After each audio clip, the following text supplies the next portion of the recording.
सचिन पिळगावकर यांची हॉस्पिटलमध्ये मृत्यूशी झुंज सुरू आहे। ते हॉस्पिटलमध्ये ॲडमिट आहेत आणि त्यांच्यावर उपचार सुद्धा सुरू आहेत। अशा विविध बातम्या सध्या सोशल मीडियावर ऐकायला मिळत आहेत। पण खरोखर सचिन पिळगावकर यांना नेमकं काय झालेलं आहे? त्यांची मृत्यूशी हॉस्पिटलमध्ये झुंज का सुरू आहे? असा कोणता जीवघेणा आजार किंवा त्रास त्यांना सुरू आहे ज्यामुळे ते सध्या उपचार घेत आहेत? हेच सगळं आपण या व्हिडिओच्या माध्यमातून जाणून घेणार आहोत। त्यासाठी व्हिडिओ शेवटपर्यंत पूर्ण बघा। त्याआधी मात्र थोडंसं जाणून घेऊ सचिन पिळगावकर यांच्या आयुष्याबद्दल। मराठी चित्रपटसृष्टीचा इतिहास पाहिला तर काही कलाकार असे आहेत ज्यांनी फक्त काही वर्ष काम करून लोकप्रियता मिळवली नाही तर अक्षरशः अनेक दशकं प्रेक्षकांच्या मनावर राज्य केलं। अशाच कलाकारांमध्ये सचिन पिळगावकर यांचं नाव घेतलं जातं। अभिनेता, दिग्दर्शक, निर्माता, लेखक आणि गायक अशा वेगवेगळ्या भूमिका त्यांनी आपल्या कारकिर्दीमध्ये केलेल्या आहेत। पण विशेष म्हणजे त्यांच्या या मोठ्या प्रवासाची सुरुवात झाली ती एका छोट्या मुलापासून। सचिन पिळगावकर यांचा जन्म 17 ऑगस्ट 1957 रोजी मुंबईमध्ये झाला। त्यांचं कुटुंब मूळचं गोव्यातील पिळगावशी संबंधित असलेलं कोकणी कुटुंब होतं। त्यांचे वडील शरद पिळगावकर यांचा चित्रपट निर्मितीशी संबंध होता आणि मुंबईत त्यांचा प्रिंटिंगचा व्यवसायही होता। त्यामुळे सचिन यांना लहानपणापासूनच चित्रपटाचं वातावरण जवळून पाहायला मिळालं। पण लहानपणीच चित्रपटात काम करावं असं त्यांनी स्वतःहूनच ठरवलं होतं का, हा प्रश्न पडतो। त्यांच्या आयुष्यात चित्रपट इतका लवकर आला की त्यांना इतर मुलांप्रमाणे स्वतःचं बालपण अनुभवण्याबरोबरच सेटवरही वाढावं लागलं। 1962 मध्ये हा माझा मार्ग एकला या मराठी चित्रपटातून सचिन पिळगावकर यांनी बालकलाकार म्हणून चित्रपटसृष्टीत प्रवेश केला। त्यावेळी त्यांचं वय अवघं 4 वर्ष होतं। एवढ्या लहान मुलाने केलेल्या अभिनयाची दखल घेतली गेली आणि त्यांच्या या भूमिकेसाठी त्यांना राष्ट्रीय पुरस्कार मिळाला। 4 वर्षाच्या मुलासाठी चित्रपटाचा सेट म्हणजे नेमकं काय असतं हे कदाचित त्यावेळी सचिन यांना पूर्णपणे समजतही नसेल। पण हळूहळू कॅमेरा, कलाकार, दिग्दर्शक आणि शूटिंगचं वातावरण हेच त्यांच्या आयुष्याचा एक भाग बनत गेलं। बालकलाकार म्हणून त्यांनी कारकीर्द एवढी मोठी झाली की पुढच्या काही वर्षात त्यांनी सुमारे 65 चित्रपटांमध्ये काम केलं। मराठीबरोबरच त्यांनी हिंदी चित्रपटांमध्येही बालकलाकार म्हणून काम केलं। त्यांच्या बालपणातील एक महत्त्वाचा अनुभव म्हणजे दिग्गज अभिनेत्री मीना कुमारी यांच्यासोबत काम करण्याचा। माझी दीदी या चित्रपटात त्यांनी काम केलं। त्या काळामध्ये सचिन साधारण 10 वर्षाचे होते। या चित्रपटासाठी त्यांना उर्दू शिकण्यासाठी आठवड्यातून अनेक वेळा मुंबईतील जुहू येथे नेलं जात असे आणि त्यांना उर्दू शिकवणाऱ्या व्यक्ती म्हणजे स्वतः मीना कुमारी होत्या। पुढे सचिन यांनी या आठवणी सांगताना त्या काळातील काही अनुभव आठवले आहेत। लहान वयातच इतक्या मोठ्या कलाकारांसोबत काम केल्यामुळे सचिन यांना चित्रपटाच्या दुनियेचा खूप जवळून अनुभव मिळत गेला। अभिनय म्हणजे फक्त कॅमेऱ्यासमोर उभं राहणं नाही तर दिग्दर्शक काय सांगतोय हे समजून घेणं, संवाद बोलणं, शॉटची वेळ सांभाळणं आणि संपूर्ण टीमसोबत काम करणं हेही त्यांनी त्या वयातच शिकायला सुरुवात केली। बालकलाकार म्हणून त्यांची लोकप्रियता वाढत गेली, मात्र प्रत्येक बालकलाकारासमोर पुढे एक मोठं आव्हान असतं। लहानपणी प्रेक्षकांना आवडणारा कलाकार मोठा झाल्यानंतर त्याचं काय होतं? मोठा झाल्यावर त्याला नायक म्हणून स्वीकारलं जाईल का, की लोक त्याला फक्त कायम बालकलाकार म्हणूनच लक्षात ठेवतील? सचिन पिळगावकर यांच्या बाबतीत मात्र पुढे काही वेगळंच घडलं। वय वाढत गेलं आणि त्यांनी मोठ्या भूमिका स्वीकारायला सुरुवात केली। बालकलाकार म्हणून मिळालेली ओळख मागे टाकून स्वतःची स्वतंत्र ओळख निर्माण करण्याचं काम त्यांनी केलं। इतकंच नाही तर सचिन यांनी अगदी लहान वयामध्येच दिग्दर्शनाबद्दलही विचार करायला सुरुवात केली होती। त्यांनी एका मुलाखतीत सांगितलं होतं की वयाच्या 7व्या वर्षीच आपल्याला दिग्दर्शक व्हायचं आहे असं त्यांच्या मनात आलं होतं। मुंबईतील सिटी लाईट सिनेमाजवळचं त्यांचं बालपण आणि तिथे पाहिलेले चित्रपट यामुळे त्यांची चित्रपटाकडे पाहण्याची दृष्टी आणखी वाढत गेली। प्यासा आणि कागज के फूल यांसारखे चित्रपट पाहताना त्यांना केवळ पडद्यावरची कथा दिसत नव्हती तर चित्रपट तयार करणाऱ्या व्यक्तीची भूमिका त्यांना जास्त आकर्षित करत होती। पुढे हीच इच्छा त्यांच्या आयुष्यात खऱ्या अर्थानं उतरली। पण त्याआधी सचिन पिळगावकर यांना अभिनेता म्हणून स्वतःला सिद्ध देखील करायचं होतं। बालकलाकार म्हणून त्यांना मिळालेली ओळख आता मोठ्या पडद्यावरील तरुण कलाकाराच्या रूपामध्ये बदलणार होती आणि इथूनच खऱ्या अर्थाने सुरू होतो सचिन पिळगावकर यांच्या आयुष्यातील पुढचा आणि अतिशय महत्त्वाचा टप्पा। बाल कलाकार सचिन आता तरुण नायक बनत होता. बाल कलाकार म्हणून जवळपास 65 चित्रपटांमध्ये काम केल्यानंतर सचिन पिळगावकर यांच्या समोर आता स्वतःची नवी ओळख निर्माण करण्याचं आव्हान होतं. बाल कलाकार म्हणून त्यांना ओळखणारा प्रेक्षक आता त्यांना मोठ्या भूमिकांमध्ये पाहणार होता. 1970च्या दशकात सचिन यांनी हिंदी चित्रपटांमध्ये तरुण कलाकार म्हणून काम करण्यास सुरुवात केली. 1975 मध्ये आलेल्या गीत गाता चल या चित्रपटाने त्यांच्या कारकिर्दीला मोठी दिशा दिली.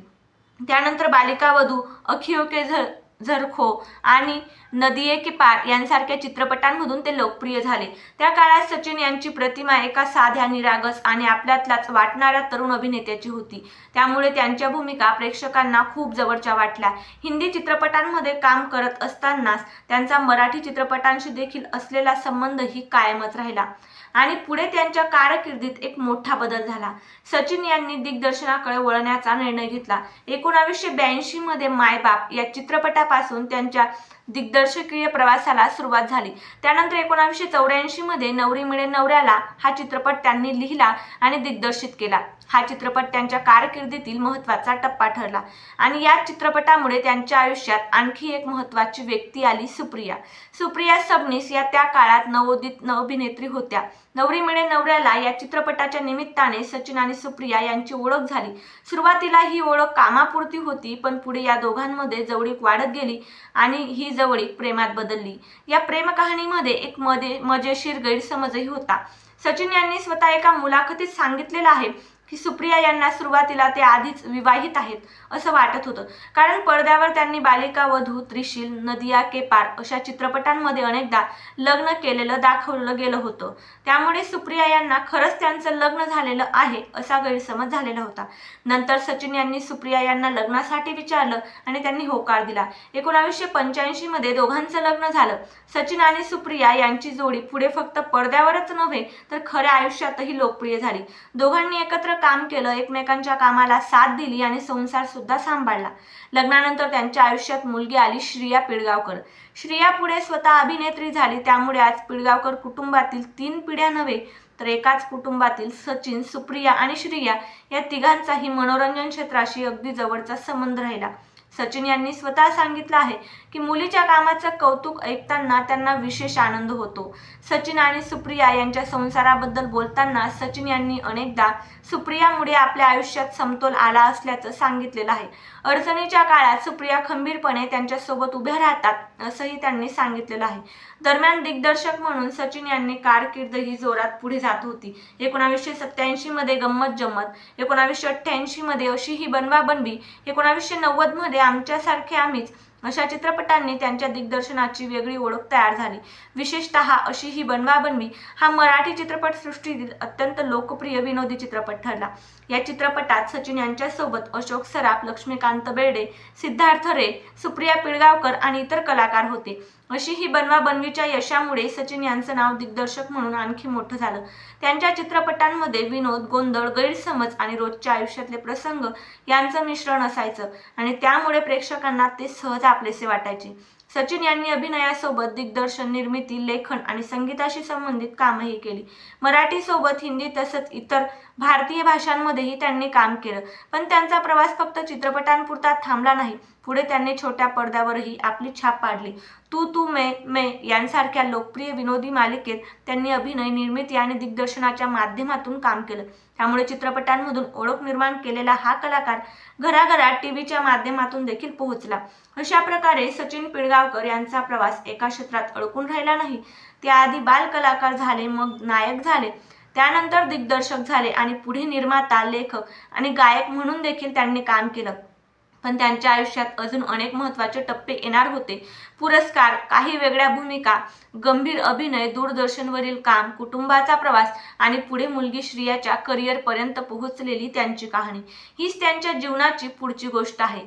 सचिन पिळगावकर यांची कारकीर्द पाहिली तर एक गोष्ट प्रकर्षाने जाणवते. त्यांनी स्वतःला एका ठराविक प्रकारच्या भूमिकेत कधीच अडकून ठेवलं नाही. लहान मुलाच्या भूमिकेपासून त्यांनी सुरुवात केली आणि पुढे ते हिंदी चित्रपटांमध्ये नायक झाले, मराठी चित्रपटांमध्ये अभिनय केला, त्यानंतर दिग्दर्शनाची जबाबदारी देखील स्वीकारली, विनोदी चित्रपट बनवले, दूरदर्शनवर काम केलं, निर्माता आणि लेखक म्हणूनही काम केलं। त्यामुळे त्यांच्या कारकिर्दीची व्याप्ती खूप मोठी आहे। त्यांना त्यांच्या कामासाठी अनेक पुरस्कार मिळालेले आहेत। बाल कलाकार म्हणून हा माझा मार्ग ऐकलासाठी राष्ट्रीय पुरस्कार मिळाल्यानंतर पुढेही त्यांचा अभिनय आणि दिग्दर्शनाची दखल घेतली गेली। महाराष्ट्र राज्य चित्रपट पुरस्कारांमध्ये देखील त्यांना अभिनय आणि दिग्दर्शनासाठी अनेक वेळा सन्मान मिळाला। पुढच्या काळामध्ये सचिन यांनी केवळ विनोदी भूमिका केल्या असं नाही, वेगवेगळ्या प्रकारच्या भूमिका स्वीकारण्याची त्यांची तयारी कायमच राहिली। कट्यार, काळजात घुसली यांसारख्या चित्रपटात त्यांनी वेगळी आणि अतिशय गंभीर छटा असलेली भूमिका साकारली। या भूमिकेसाठी त्यांना फिल्मफेअर मराठी पुरस्कार देखील मिळाला। त्यांच्या वैयक्तिक आयुष्यात पाहिलं तर सचिन आणि सुप्रिया यांचा संसार हा त्यांच्या आयुष्यातील महत्त्वाचा भाग राहिलेला आहे। दोघांनी अनेक वर्ष एकत्र काम केलं आणि एकमेकांच्या स्वभावातील फरक स्वीकारत संसार पुढे नेला। सचिन यांनी एका मुलाखतीत सुप्रियाबद्दल सांगितलं होतं की त्या त्यांच्या आयुष्यात समतोल आणतात, अडचण आली की त्या वेगळ्या प्रकारची ताकद दाखवतात आणि अशा प्रसंगी त्या त्यांच्या सोबत नेहमीच उभ्या राहतात। त्यामुळे त्यांच्या दृष्टीने सुप्रिया या केवळ पत्नी नसून आयुष्याची महत्त्वाची साथीदार आहे। या दोघांची एकुलती एक मुलगी श्रिया पिळगावकर हिने देखील अभिनय क्षेत्रच निवडलं। श्रियाने मराठी आणि हिंदी चित्रपटांसोबतच वेब सिरीजमध्येही काम केलं। सचिन यांनी आपल्या मुलीच्या करिअरबद्दल अभिमान व्यक्त केलेला आहे। विशेष म्हणजे श्रिया स्वतःच्या नावाने ओळख निर्माण करावी यासाठी तिने स्वतंत्रपणे काम करण्याचा मार्ग निवडला। सचिन यांनी देखील तिच्या निर्णयाला नेहमीच पाठिंबा दिला। श्रिया दत्तक मुलगी असल्याच्या चर्चा अनेकदा झाल्या होत्या, मात्र सचिन पिळगावकर यांनी स्वतः अशा चर्चांना स्पष्टपणे नकार देत श्रिया दत्तक मुलगी नसल्याचं सांगितलेलं आहे। सचिन यांच्या आयुष्यात आणखी एक महत्त्वाची गोष्ट म्हणजे त्यांची चित्रपटाकडे पाहण्याची दृष्टी। ते केवळ अभिनेता म्हणून कॅमेऱ्यासमोर उभे राहिले नाहीत, तर चित्रपट कसा तयार होतो, कथा कशी सांगायची, कलाकारांकडून काम कसं करून घ्यायचं, प्रेक्षकांना काय आवडतं याचा विचार त्यांनी दिग्दर्शक म्हणूनही केला।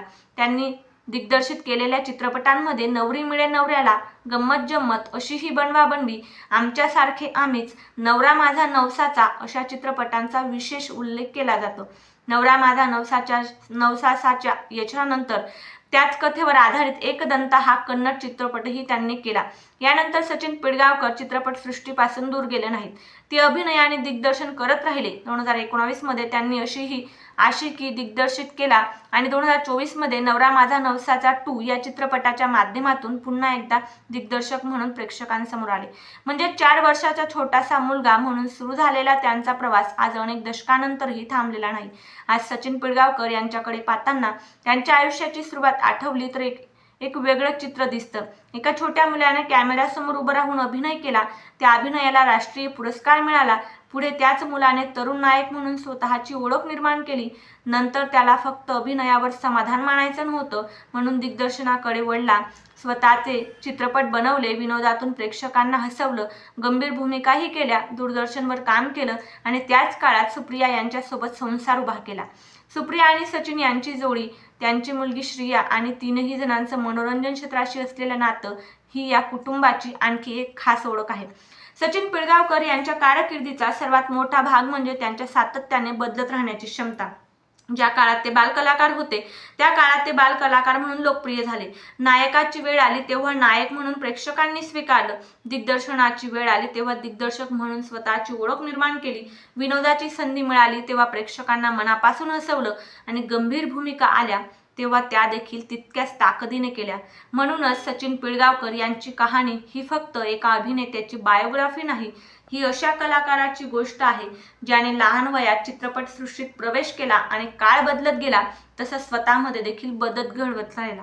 4 वर्षाच्या वयात सुरू झालेला हा प्रवास आजही सुरू आहे आणि म्हणूनच मराठी मनोरंजन सृष्टीतील अनेक पिढ्यांना जोडणाऱ्या कलाकारांमध्ये सचिन पिळगावकर यांचं नाव आजही तितकंच महत्त्वाचं मानलं जातं।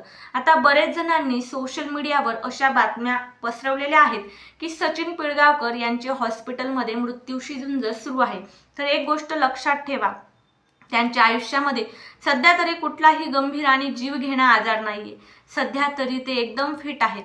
हो, खाण्यापिण्याच्या बदलत्या वेळांमुळे किंवा कामाच्या प्रेशरमुळे कधी कधी सेलिब्रिटी लोकांचं लेट जेवण होतं. अशा वेळेस अपचन किंवा पचनाशी संबंधित छोटे मोठे त्रास होऊ शकतात आणि त्यामुळे ते मागे हॉस्पिटलमध्ये ॲडमिट होते काही दिवसांसाठी, अशी माहिती माध्यमातून समोर आलेली होती. परंतु ते ॲडमिट होणं म्हणजे काही जीवघेणा आजार आहे असं नाही. म्हणून या अशा अफवांवर विश्वास ठेवू नका.